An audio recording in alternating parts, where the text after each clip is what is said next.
By Hadriana Loencro and Mar and Iacute, a Paula Miers Torres.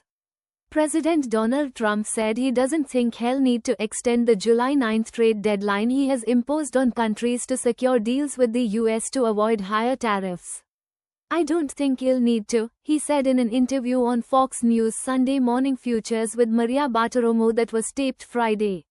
He then added, "I could, no big deal." The comments followed Trump's remarks on Friday that the administration could do whatever we want with the deadline, including extending it or making it shorter. "I'd like to make it shorter. I'd like to just send letters out to everybody, congratulations, you are paying 25%, he told reporters Friday in a press briefing. Also read, Trump urges Gaza ceasefire deal amid signs of possible breakthrough.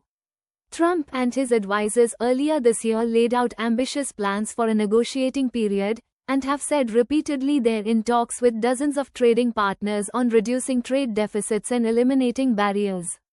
On Friday, Treasury Secretary Scott Bessent cast doubt on the timeline, saying we have countries approaching us with very good deals but they all might not be finished by the date when Trump's April 2 country-based tariffs are set to kick back in.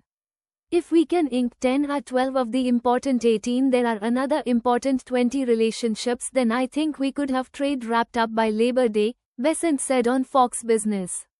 It's also unclear how comprehensive the trade deals the administration is hoping to secure will be.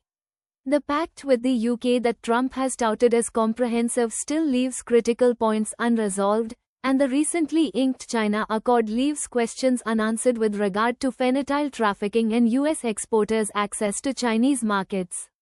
Trump has suggested India is one nation that could be close to finalizing a deal. A team of Indian trade officials held meetings with officials in Washington last week.